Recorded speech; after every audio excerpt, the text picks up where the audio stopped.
begins, I congratulate Mr. Fahim Kiani for organizing this all-parties conference on the dire situation in Jammu and Kashmir under Indian occupation.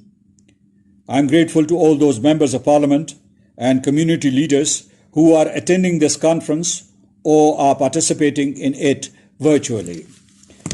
In the past 72 hours, the line of control between Azad Kashmir and the Indian-occupied Jammu and Kashmir has been literally set ablaze by India's incessant hostile fire, in which they have used artillery and heavy mortars.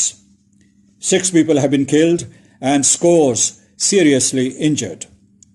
I have just returned from a hospital where a 9-year-old girl child, Iman, has lost her leg because of Indian shelling.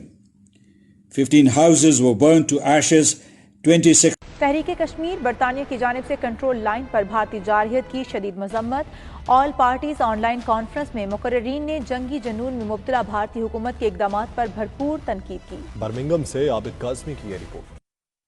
تحریک کشمیر برطانیہ نے بھارت کی طرف سے line of control per civilian آبادی کو نشانہ بنانے کے خلاف آل پارٹیز کانفرنس کا انعقاد کیا، جس کی صدارت تحریک کشمیر برطانیہ کے صدر راجہ فہیم کیانی نے کی۔ کانفرنس میں صدر آزاد کشمیر، ممبران پارلیمنٹ اور سیاسی پارٹیوں کے نمائندوں نے بھرپور شرکت کی۔ مقررین کا کہنا تھا کہ کشمیر کے دونوں اطراف بھارت نہتے کشمیریوں کو ریاستی دہشت گردی کا نشانہ بنا رہا ہے۔ بھارت کی جارحانہ کارروائیوں سے خطے کے امن کو شدید خطرات لاحق ہیں۔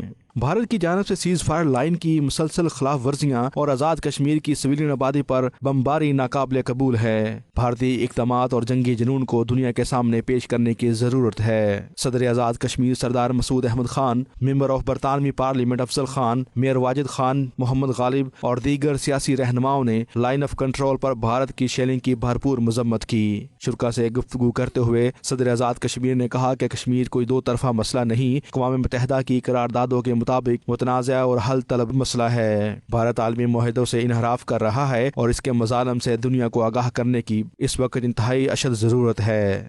The line of control between Azad Kashmir and the Indian-occupied Jammu and Kashmir has been literally set ablaze by India's incessant hostile fire, in which they have used artillery and heavy mortars. تمام رہنماؤں نے اس بات کا عہد کیا کہ وہ مسئلہ کشمیر کو برطانوی اور یورپین پارلیمنٹ بھی بھرپور انداز میں اٹھائیں گے۔ عابد کاظمی، 92 نیوز، برمنگھم۔ تحریک کشمیر برطانیہ نے بھارت کی جانب سے لائن آف کنٹرول پر حالیہ دہشت گردی کے خلاف آل پارٹیز کانفرنس منعقد کی۔ آل پارٹیز کانفرنس میں صدر آزاد جموں کشمیر سردار مسعود خان، ممبر آف برطانوی پارلیمنٹ افضل خان سمیت کونسلرز، میئرز اور سیاسی اور سماجی شخصیات نے لائن آف کنٹرول پر بھارتی جارحیت کی بھرپور مذمت کی۔ مقررین کا کہنا تھا کہ بھارتی دہشت گردی کی وجہ سے 6 افراد شہید اور درجنوں شدید زخمی ہوئے، جبکہ کئی مکانات مکمل طور پر تباہ ہو چکے ہیں۔ تباہ شدہ مکانات میں 2 برطانوی شہری کونسلر مشتاق مغل اور رفیق مغل کے مکانات بھی شامل تھے۔ کانفرنس میں تمام رہنماؤں نے عہد کیا کہ وہ اس مسئلے کو برطانوی اور یورپین پارلیمنٹ میں بھرپور انداز میں اٹھائیں گے۔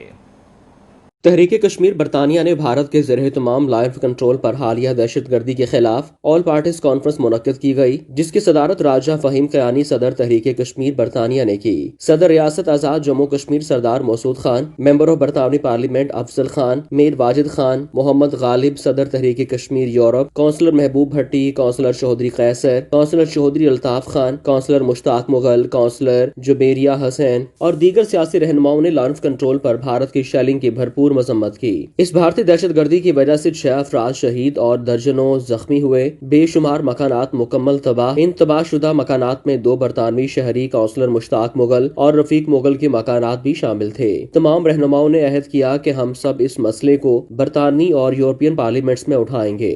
In the past 72 hours, the line of control between Azad Kashmir and the Indian-occupied Jammu and Kashmir has been literally set ablaze by India's incessant hostile fire, in which they have used artillery and heavy mortars. 6 people have been killed and scores seriously injured. I have just returned from a hospital where a 9-year-old girl child, Iman, has lost her leg because of Indian shelling.